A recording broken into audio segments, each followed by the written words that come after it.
Okay, good. So we're recording. So I want to talk to you guys today about React and D3. So we just started a project with a new client recently, and we're going to be building a custom dashboard in React. It's our first React project. Specifically, we're using Preact, which is like a slimmed down version of React, but the concepts are the same, and so we'll just assume React for this conversation. One of the challenges in kind of coming up to speed on this new architecture is how do we integrate our kind of D3 knowledge and render visualizations. So we've built a lot of D3, we have a lot of skills there. It turns out it doesn't map directly to how React works. So I'll walk you through what the issues are there and then what the resolution is, or at least the approach we're taking today, and some other concepts as well. So really, the agenda is we'll talk first about kind of D3 and rehash what does D3 do. Then we'll go to React. What does React do? From that, we'll try to identify what is the challenges of putting them together. And so therefore, we'll identify what are the strategies for overcoming that challenge. And then I'll talk about how do we specifically implement it, which strategy do we pick. And if we have time, if we get enough time, we'll go into kind of a bonus round and I'll show some stuff that I didn't prepare as much on, but maybe show you how do you handle things like transitions and events, which are definitely an even bigger challenge than just the initial integration. So rehashing D3, like you guys know, it's a JavaScript visualization library, right? So it's got general tools in it for working with data, things like scales and random number generators, things that have nothing to do with really rendering. Then it also has these DOM-specific tools for drawing data in the browser. So if we think about, once again, those things that aren't DOM-specific or rendering-specific, you have scales, interpolators, data set transformations like D3.nest and things like that.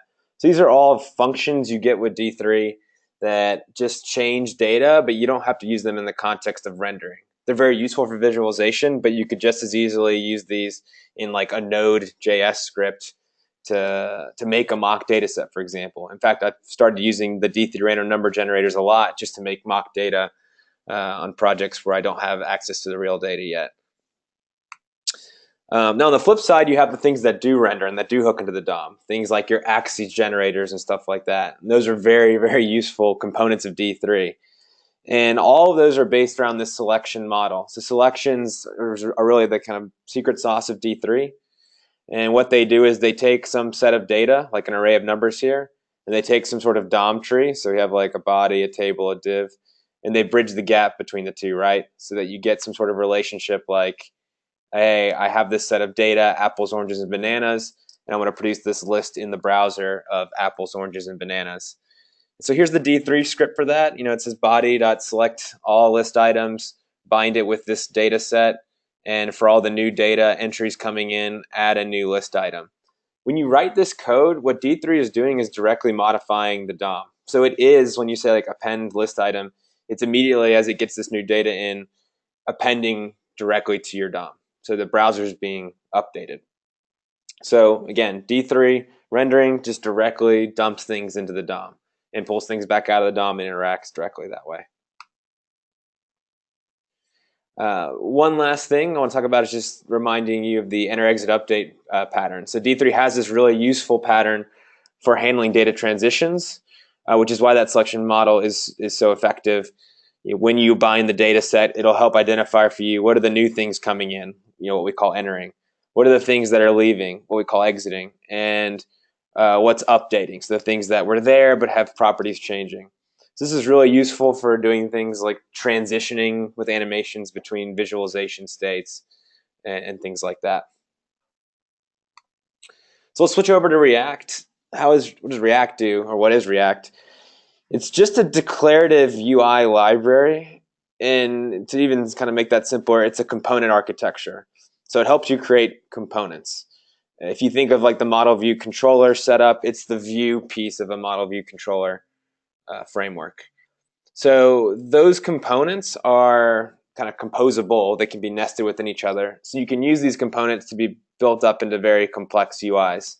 Let's say you build a component for you want to build a to-do list application in React. you might have like a component at the lowest level that's like a single item in your to-do list. And then that component, you could nest that within a larger component called the list, and that can be nested within a larger component called your application, right? So you can just add these components together to create an application. Now, what these components do is they control essentially what gets rendered into the DOM, when it gets rendered into the DOM, and how it gets rendered into the DOM. So once again, we have D3 that wants to put stuff into the DOM. We have React here that wants to control what gets put into the DOM.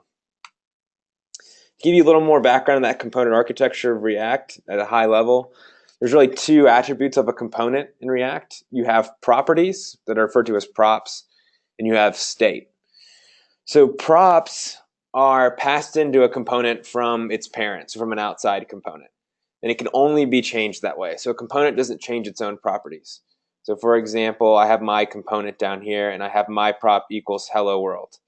Right? So hello world is coming from the outside. Somebody injected that in, whether it was an outside component or just someone wrote in manually hard-coded that hello world is going to be this property. That's how it got set. Now my React component can work with that property. It can render based off of it. It can do things with it, but it can't change it. It's always relying on someone else to define this for the component. State is actually the complete opposite of that. State is contained within the component, and it can only be modified there. So a component can keep track of its own state, and it can update it and react to its own state and changes and things like that. So that's where you get some kind of interactivity within your components. A really easy example of props versus state would be like a React timer. So let's say that I made a React component called timer. I might give it a property called duration. So every time I make a timer, I want someone outside of the timer to tell the timer, this is what your duration is going to be. You're going to be a 5-second timer or a 10-second timer or whatever value I want to put in there. So the timer itself shouldn't change its duration, its starting point. It's just the person that defined the component from the outside gets to say, I want a timer of this type with this duration. Now, the state aspect of it is the actual time itself. That's the part that the component would take hold of. So the component would get this property and say, I'm going to start at 5 minutes, and that's like my only starting point is at 5 minutes. But when the user clicks start, internally, I'm going to keep state on my kind of clock, my countdown, and I'm going to keep updating that. So the things outside of the timer don't need to know this, and they don't get to edit this either. It's just within this timer, the actual state of the timer kind of exists. Just to give you some kind of JavaScript perspective on, or coding rather, code samples and what this looks like. In your component architecture, you have a render function, and React components run that render function when they want to render, obviously. And what you return in a render function is actually a format called JSX, which is an HTML in JavaScript type markup language. So it looks pretty much like JavaScript, but it allows you to, it looks a lot like HTML, but it allows you to write it in there without any, like having to wrap it in quotes or as a string or anything like that. And you can do JavaScript interpolation with curly brackets. So for my timer component here, I could say, hey, return a div with the class name timer, and inside that div, put another div with the timer value, and you're going to get that value from the state. So I'm going to say this.state.current time. So every time the state updates, this whole thing will re-render, and I'll have the current time in the component rendered. And maybe I add a button on it, and I say when the person clicks this button, reference the start timer function on this component. So maybe somewhere else in the component, I've defined a function called, or a method called start timer. And when you click that, it'll initiate this whole countdown that'll keep updating this thing. So that's the part the important part here is that there's this render function. It returns some JSX, and that's what React tries to render out of your component. And you can bind properties and state into that to make it dynamic. An important part about React is how it does the rendering. This is actually its big value add, which is it gets a lot of speed using the virtual DOM. So unlike D3, which directly changes the DOM when you kind of tell it to, in React, when you return that JSX, it doesn't just take that and compile it to HTML and then just inject it into your DOM. What it actually does is it keeps track of a virtual DOM. And in the virtual DOM, it's just being used, not being rendered, but it's being used to compare what is in your real DOM, what's being shown in the browser, versus what are you asking it to be shown in the browser. So imagine that this app right here is like the timer component, and it's returning from its render function, it's returning this template you saw. What the virtual DOM is going to do, or what's going to be done with the virtual DOM by React, is it's going to compare what's in this thing you're asking it to render versus what's in the browser today. When it does that, what it's looking for is what are the minimum amount of changes I need to make to the real DOM to get them in sync. So that's where the speed comes from, is that you're not constantly like repainting the browser and changing things very rapidly. It's trying to make the smallest amount of changes possible in order to improve performance, rendering performance. So to say that kind of succinctly, the virtual DOM just diffs what you kind of return in your JSX versus what's in the DOM already, and then applies those changes. There's a really great blog where I got this diagram from that I linked to in my email before, React Demystified. Check it out. It explains this concept. It's a very short article, probably like a few paragraphs. It explains some other concepts about React as well. So the challenge, I've kind of hinted at it along the way here, is that D3 wants its hands on the DOM and wants to change things directly. React wants to get some HTML markup back and do some comparisons and then figure out how it wants to render into the DOM. So they both want to be delivering DOM changes. And so that's the big incompatibility between the two. So in working on this new project, we had to kind of do some research and figure out, how do we make these two play together? And this is a problem that people have been working on the web for a couple years now. So there's a few different strategies that you can take, and we can walk through them one by one. The first strategy is to just let D3 do its thing.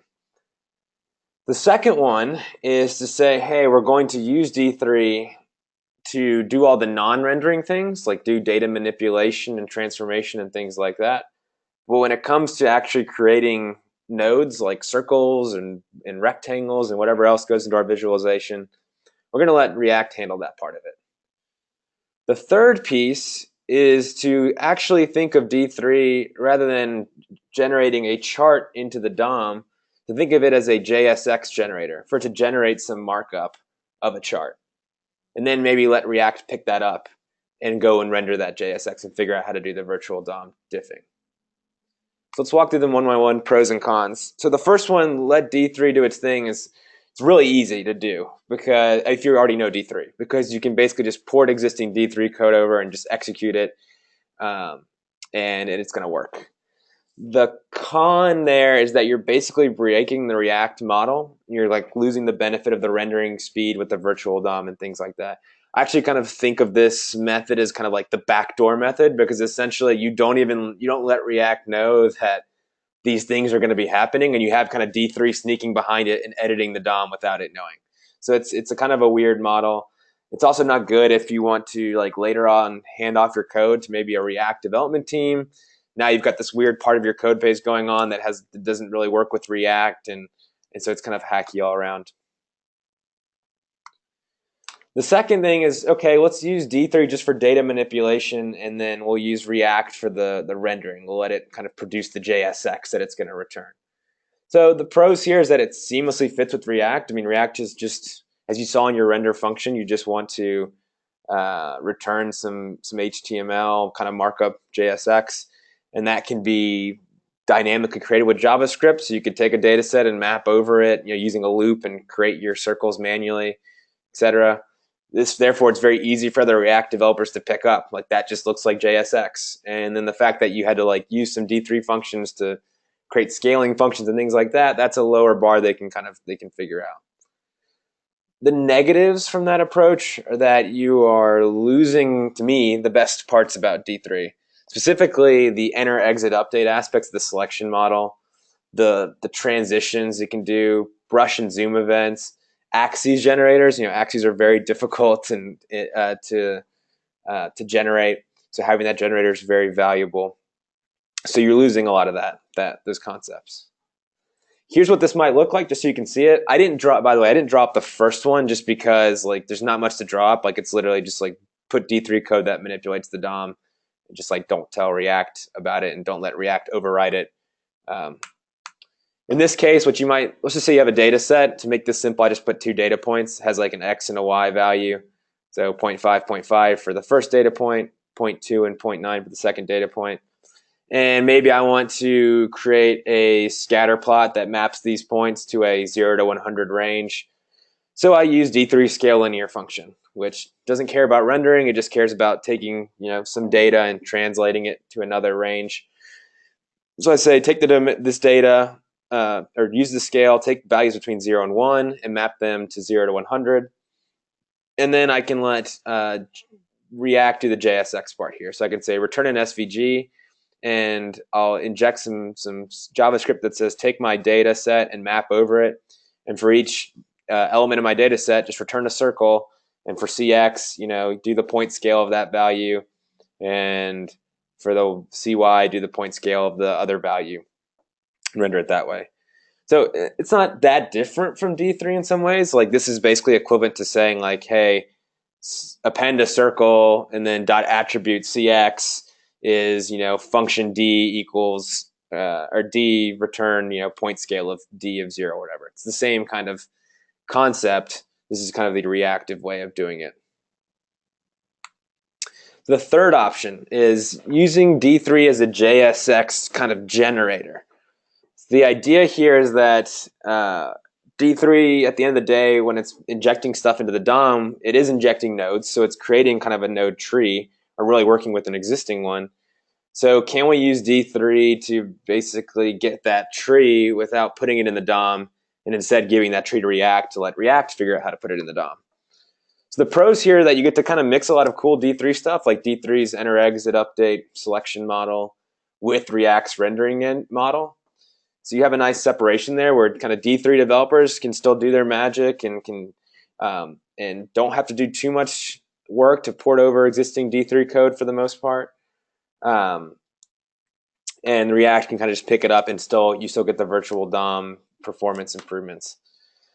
The cons are, while you get to kind of port stuff over, there's still additional setup and configuration you need to worry about. And when you get to more advanced concepts like transitions and events and things like that, they require even more kind of extra care and attention. So the problems get a little bit harder. It's not as simple as just kind of plug and play.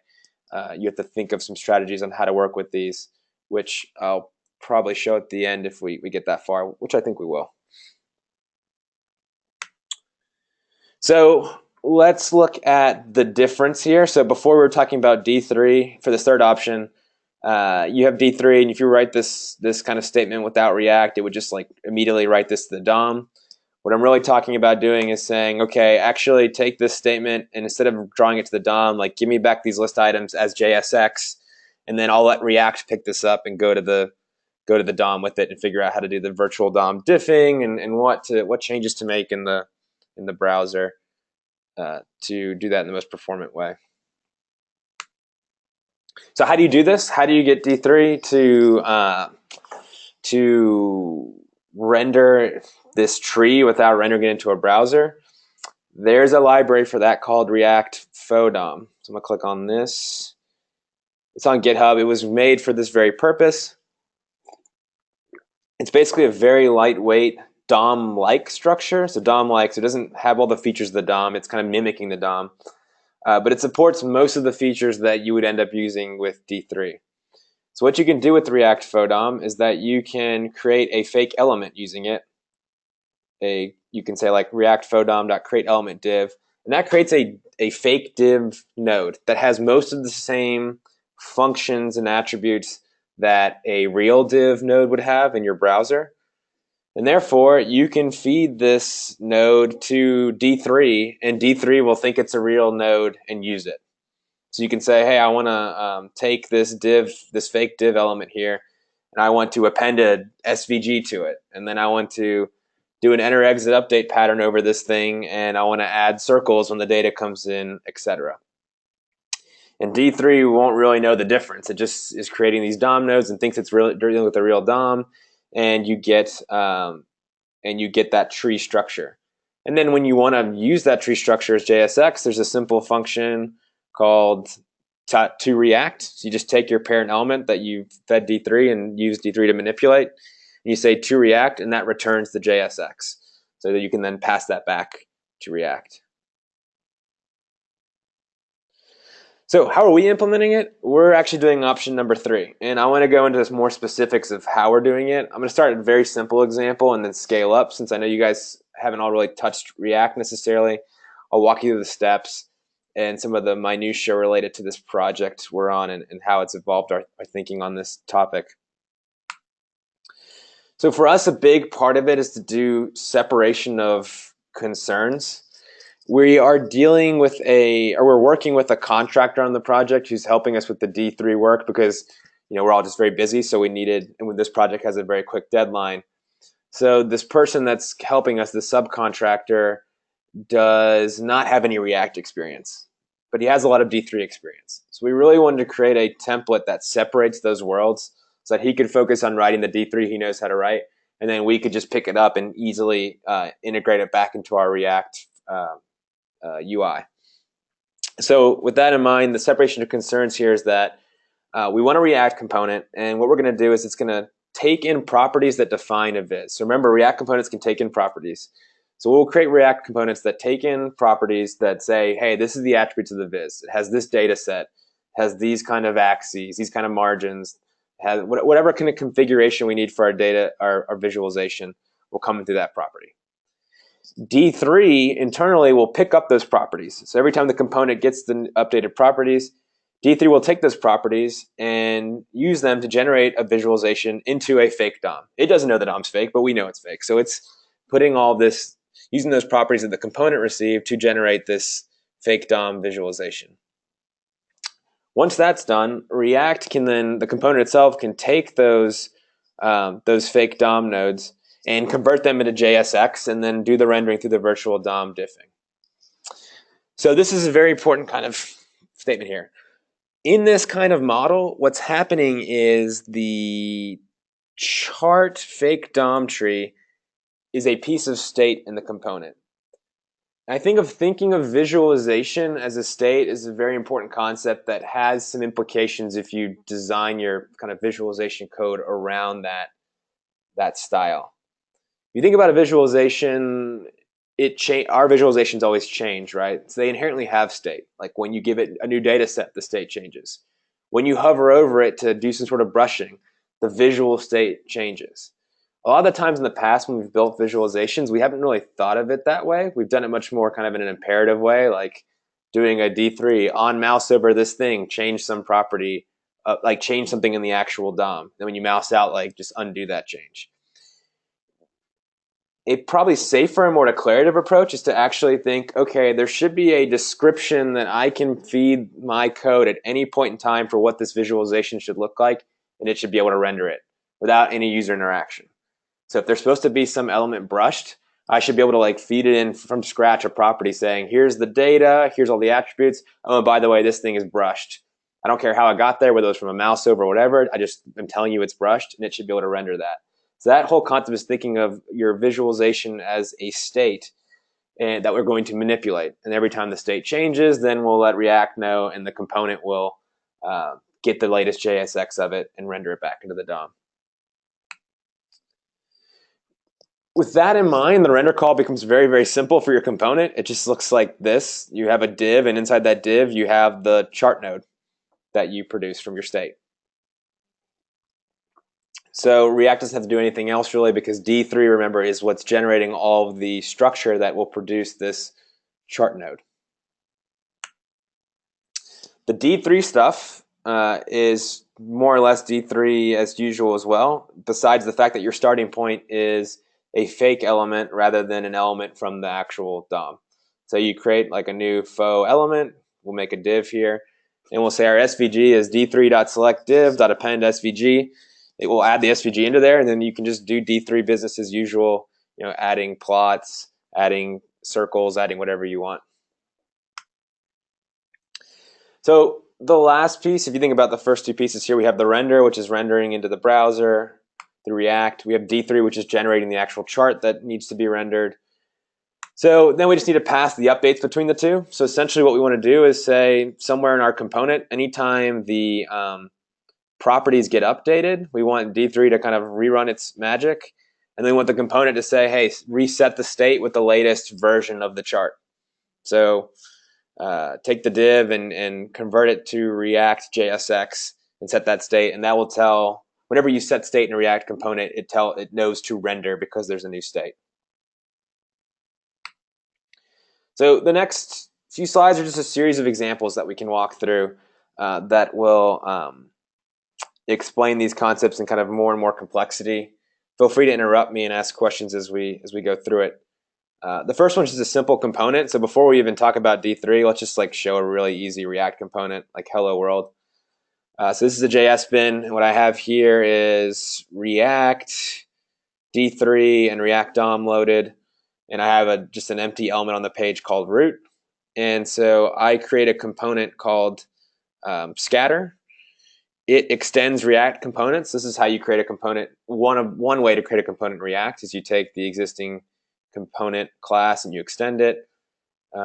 Nothing special happens in the constructor. It just calls the React component super constructor, and that's it. And then in the render, I just return some JSX for a header with the words hello world. And that's it. And then down here, this is what plugs it into the page. I say, hey, React, render my scatter plot component onto the document into the root. So there it says hello world. And if you were to inspect this, you'll find there's my root element, and then it just put my H1 right into there. So very, very easy, simple component. So now let's extend that, and let's try to do the visualization piece of it. So what I have here is a chart on the right. Let me just get rid of the HTML because I don't really need to see it. And I have some way to generate data, and you can see every time I click generate data, a new chart appears with the new data. So what this looks like is, let's go down to the bottom of our page and start with where we render the page. We have React DOM.render, and we have what we're rendering is a button that says generate data. And whenever you click that button, it runs a function called set data and render. So set data and render generates a random data set using one of D3's random number generators, and then it re-renders our scatter plot component with that data. You'll see our scatter plot component now has 3 properties it takes in. It takes in a data set to render, it takes in a width of the chart, and it takes in a height of the chart. So I could change this to like 500. Oh, maybe not. That was interesting.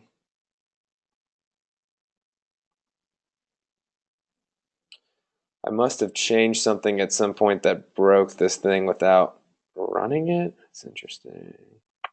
All right, we'll just refresh it. Well, you should be able to change the properties that go into this this bad boy. And then from there, let's take a look at the component itself. So you have the scatter, which extends React component. This time in the constructor, we're doing a lot more things. So we're first and foremost going to set up our state. Our state's going to start as an empty chart. So if you look down at our render function, you can maybe guess what it is if you're paying attention before, which is that it's literally just a div with the state of the chart in it. So we initialize with just like empty. There's like nothing really to render. No HTML or JSX or anything like that. Then what we do is we set up the visualization stuff that we're going to use when we update. So this is kind of following like a sort of like initialization function and then a kind of let's update the viz function. So to initialize the viz, we'll set up like here's the faux DOM element container for it. Here is the SVG element. Here's an X scale. Here's a Y scale. Here's a radius scale because we're creating this sort of like this scatter plot with bubble sizes. And the R scale is going to have a fixed range, so we just automatically set that range to between 2 and 15 for the radius. And that's it, the visualization setup. We have another function called update viz, and it takes in properties. And what this is going to do is it's going to, whenever you call this with a set of properties for the component, it's going to update the visualization. So this is your D3 code. It's going to say take the SVG element and take the width attribute and set it to the width property that came in. Take the height attribute and set it to the height property that came in.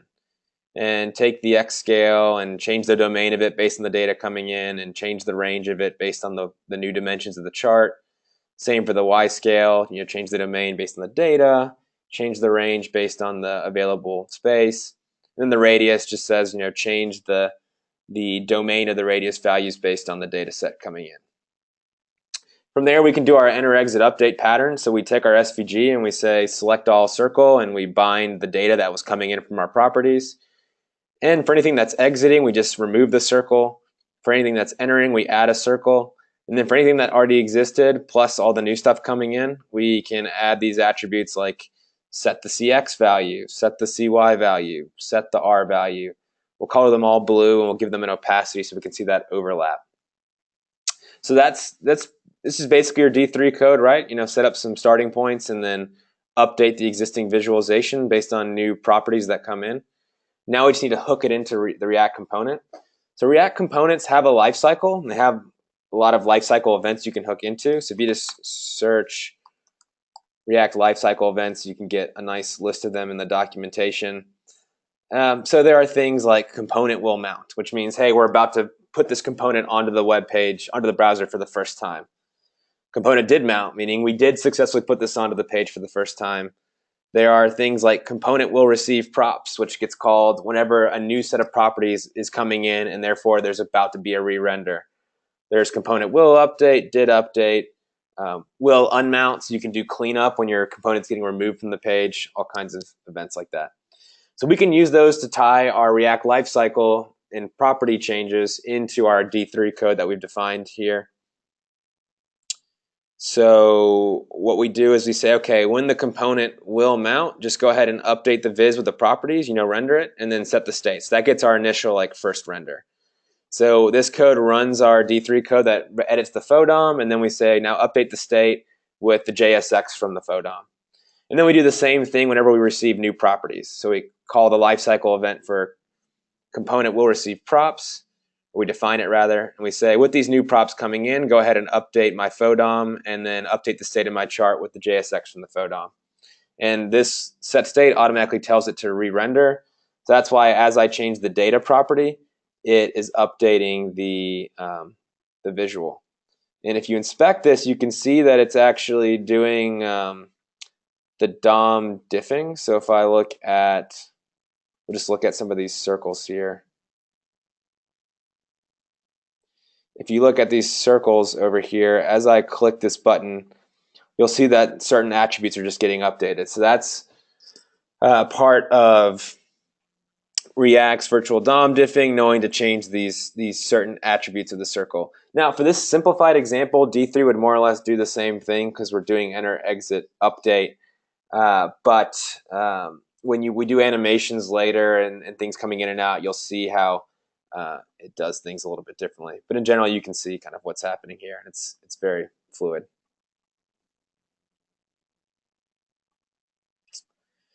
So a more advanced example would be, let's decouple the D3 complete from the component. This is a requirement for our current project because, as I mentioned before, this contractor we're working with has a lot of D3 experience. He has no React experience. And so for him, he just wants, and for us, we want him to be efficient and kind of write D3 code that we can then pick up and incorporate into our render cycle in React. So that can be done fairly easily. Now, I'm going to walk you through kind of the architecture we're using with him today to do that. Essentially, we've separated out our D3 code into a completely separate class, kind of its own class. So this is still called the scatter class, but you'll see it no longer extends the React component because it's no longer a React component. What we've kind of challenged our contractor with is, hey, write your D3 code, or really he brought this to us, is he was writing D3 code as these classes that basically took in an element to render into and some properties, and it would just try to draw into that element. So it's completely isolated. So this could work just vanilla JS. You don't need any framework to use this. All it needs is an element to render into, and it'll try to render into that element. So that's what we do here. We take all that code we had before, and we just put it in a separate class called scatter. It takes an array of an object full of properties, and based on those properties, it'll set properties on the component. So it'll say, this is the element I want to render into, this is the width I want to use, the height I want to use, this is the data I want to use. Then we have an initialization function. So this probably looks familiar. It's just like we had in the previous example. We create an SVG, we create an X scale, a Y scale, an R scale. And then we have a draw function, which is where the updating happens. So we change the attributes of the SVG and the X scale and the Y scale, and we do our enter exit update with our circles. So this is just D3 completely existing by itself. You could just copy and paste this function right now and use it on a blank vanilla JS web page with no frameworks in place. So our challenge is to be able to take this kind of code and ingest it into React and be able to leverage it repeatedly. So what we've created is a component called a visualization wrapper, or the viz wrapper. So this is a React component. It extends the React component. And it has a specific property. And that specific property, or a couple specific properties really, and those properties are, let me go down to where we use it, a D3 component that we want it to use, and chart properties we want it to render with. So essentially, this is a reusable component where we can pass in classes that produce D3 visualizations that follow this format that you saw above, and it'll know how to hook that into React's life cycles and do the rendering. So, if myself or Justin or the contractor on this project were to create another one called the bar chart, class, fix this back to what it was, then we could just feed the bar chart class into here and it would automatically know how to work. And then finally you fill in the chart properties. So the difference here now is that I define my chart properties outside. I say, here's my data, here's the width, here's the height. This is what I'm going to pass in. And then I just feed the viz wrapper my component and the chart properties. Now, this should work if I change it. I'm curious if it's going to break again. All right, for some reason now this one's working. So you can see as I change different properties and different attributes, it will work. So let's look at the viz wrapper component and see what it actually does. It starts the same way in the constructor. It initializes a blank chart state. We don't have a chart yet, so it's just going to be an empty state. We create a couple extra functions though. We create an init viz function, and this function just sets up our visualization with that component that it's being fed. So it says, okay, here's our faux DOM element, and we're going to create a little internal chart component using the component that they passed in. So this is equivalent to saying new scatter, and we just initialize it with this container element. So it's going to be rendered into this div, and then we run the init function on the chart component. So that gets the chart set up. Then for updating, all we have to do is say, okay, take my chart component, that scatter that I created, and run its set props function with the latest chart props that my user is feeding in, and then render it. When I say render it, sorry, I should be more clear. Draw it. Draw it does the rendering into the faux DOM, remember. So this is the faux DOM piece of it. So again, this kind of sets up my chart component. This does the rendering into the faux DOM, and now I can hook all that stuff together with the life cycle. Oh man, I jumped ahead here. All right, I was hoping to have a non-animated example and then show you an animated example, and it looks like I didn't save the links properly, so we're going to jump ahead a little bit, but ignore the animated visualization part for now. We'll come back to it. But essentially, when the component mounts, we'll initialize the viz and we'll update the visualization. When the component receives properties, we'll update the visualization. And if I were to take out this animate piece, it's not going to render anything. But instead, what you would want to say is, okay, now let me set the state of this guy. So I would say this dot set state. This dot set state. This should be this.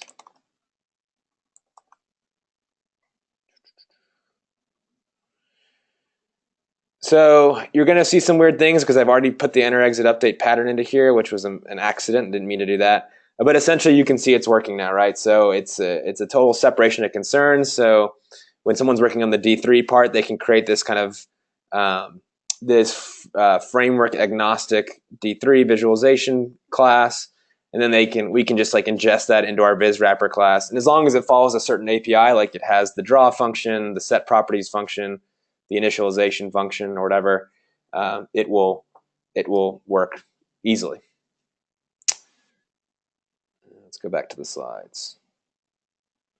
So that's how we did the decoupling. Any questions so far? I know I've gone through a lot of concepts here. Is this all making sense?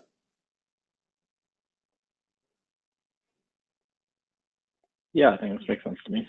Okay, so let's talk about animation then, or transitions. That's kind of the first place where this architecture starts to become have some gaps in it that you have to fill with some additional code.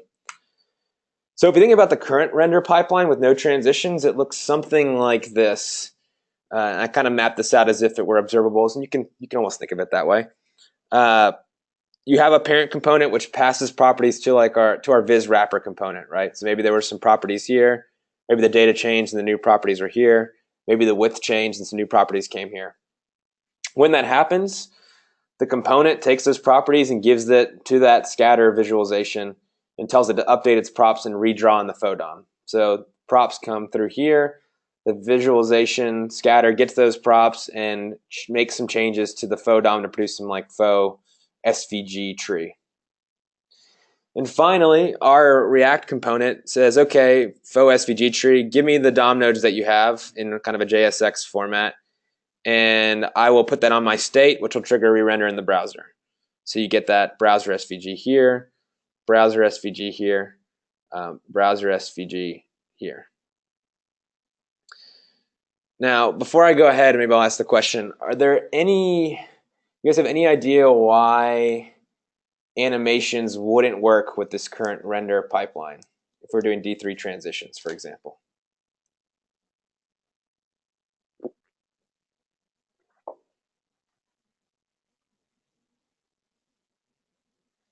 Okay, well, then I'll walk you through it. Think about what happens in a D3 transition. So this is with the original code versus the D3 transition code. In original code, you say, hey, take some circles and take the circles that are entering and set the CX value and set the CY value and set the R value and set the fill. Now in the transition code, what you say is, hey, set the CX value and the CY value and the radius and the fill, but do that over a period of time. Transition it. In this case, I'm saying do the transition for 500 milliseconds. What D3 does when you do this is it actually runs a timer internally and it interpolates the values. Like let's say you had a circle that was at point CX 100 and it needed to go to CX 200. Over the course of 500 milliseconds on that timer, it would keep updating the DOM with a new position until it got to 200. So maybe 10 milliseconds in, it says, oh, move it to 110. And then 15 milliseconds in, it says, okay, move it forward another 5 pixels, etc. So when you have this transition going, you're like repeatedly writing into the DOM on a timer. Now, if you take that concept and you model that into our observable diagram from before, you get something that looks like this.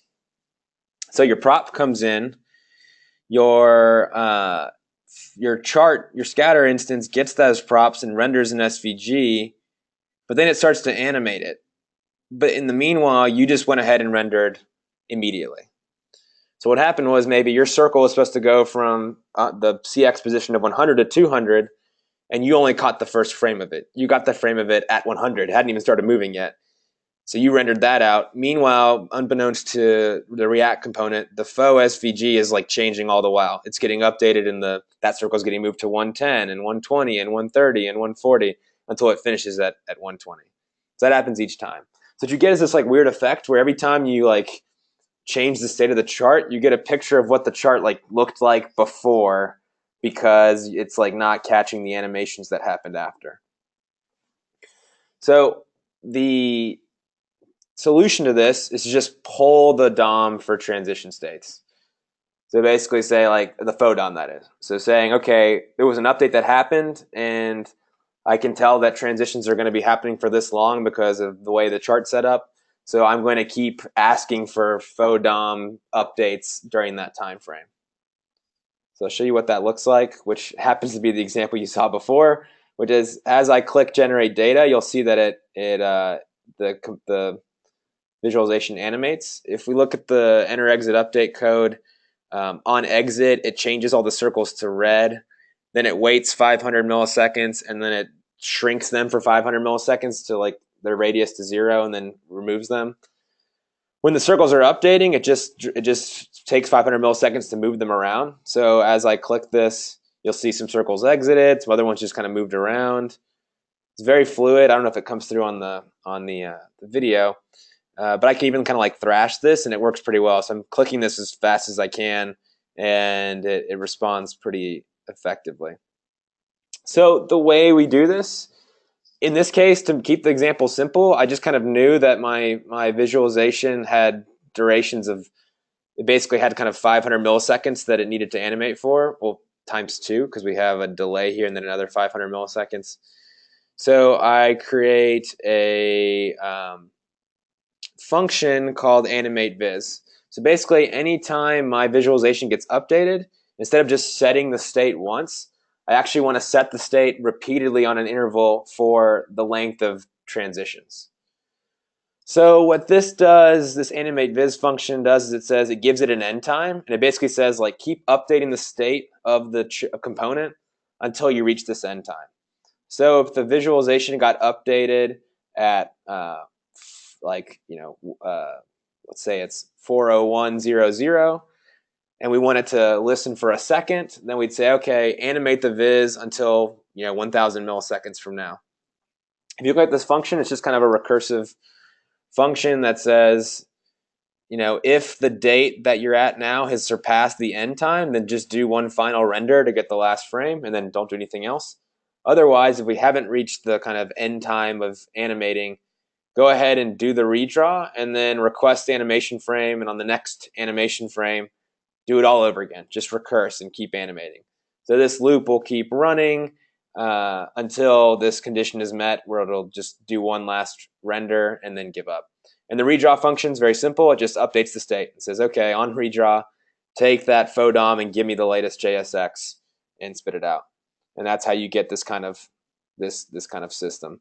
So if we inspect this real quick, you'll see that in action.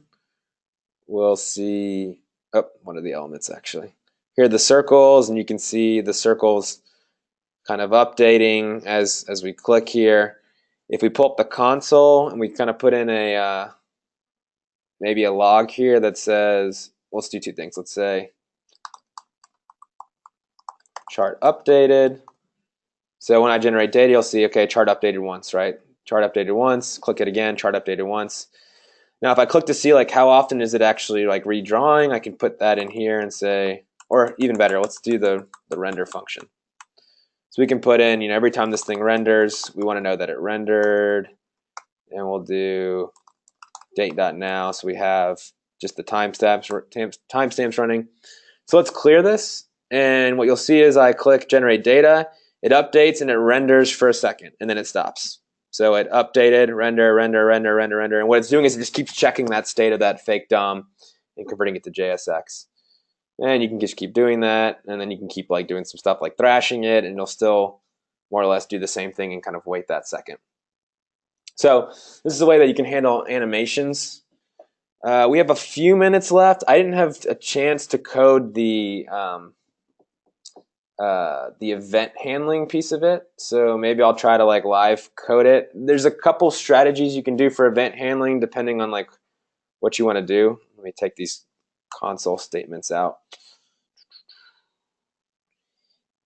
You could handle it in the D3 piece of it. If you have some like simple event handlers, like I want this circle to like turn red when I hover it or something like that, you could do that with some combination of CSS or just like an event handler right in here. So I could say circles, dot on, mouse enter.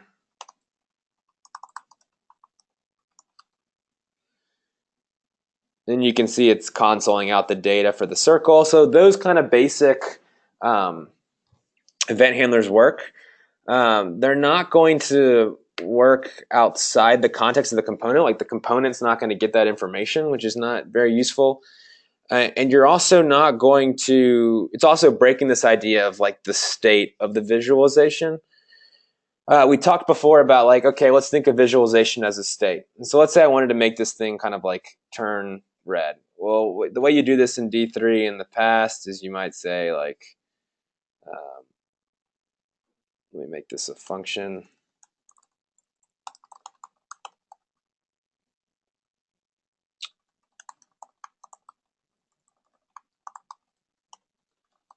Let's just confirm that's working. Okay, so as I hover these guys, they become red, or they're supposed to become red. Let's see. It was working a second ago. What did I do differently?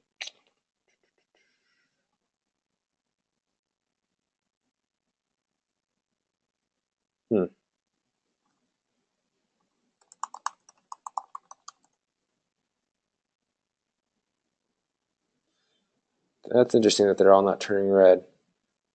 I wonder if that's because I need to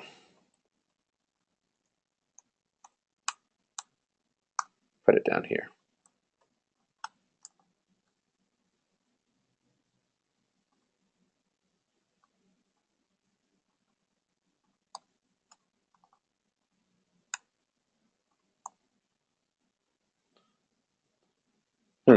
Maybe there's some more problems than I thought with this approach, and it could be because it's maybe re-rendering or something. Well, this is one way you would normally do it, and then you do something like, dot on mouse leave function d3.select this dot attribute fill. And by the way, normally you would do this with like a CSS class, like on hover colored a certain way. I'm doing this in this kind of weird way just because to show what it would be like when you're doing more complex JavaScript things where you couldn't use CSS without having to actually use a real example. So this is supposed to change colors and you hover in and out. It's not working. Oh well, maybe we'll have to save the events for next time.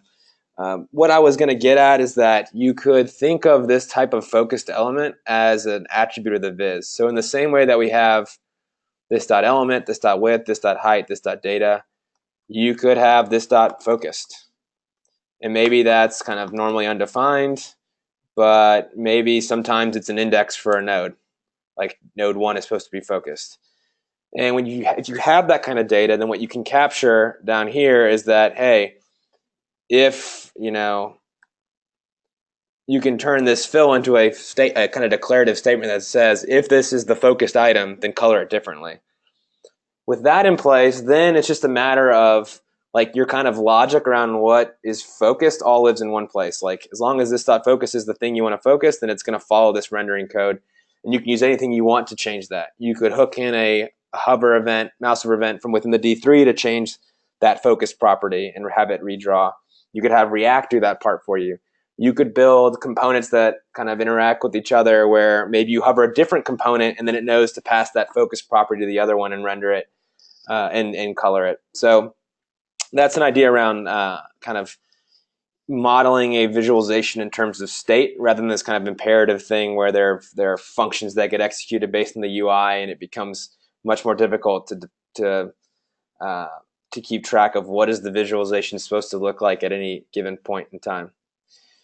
So maybe I'll talk about that next time. I apologize for not having the event code kind of set up for today's session. That's about it for me. Are there any questions about any of that? This is Scott. I have a question. Sure. Test my understanding what I'm saying there. So when you were doing the mouse enter piece and that wasn't working the way that you expected, but like it looked like sometimes it was working a little bit.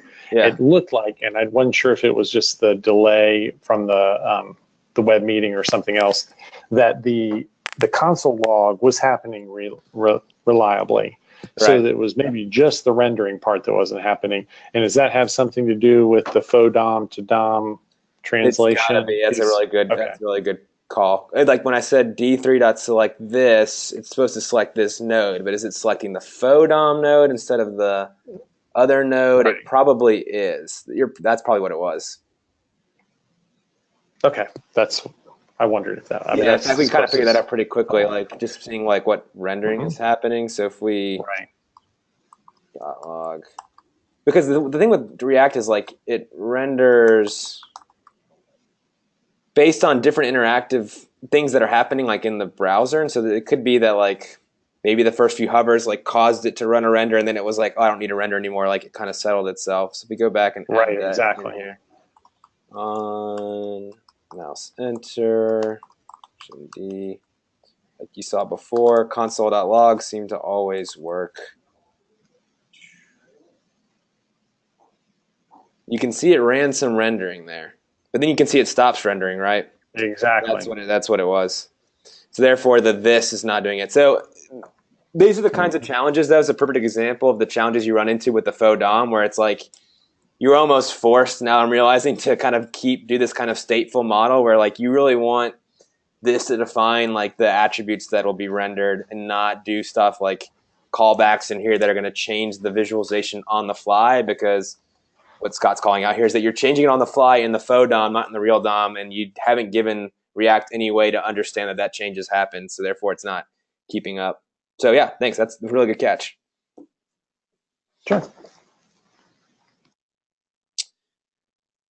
Cool. All right, well, I'll share this presentation with you guys so you can check out the code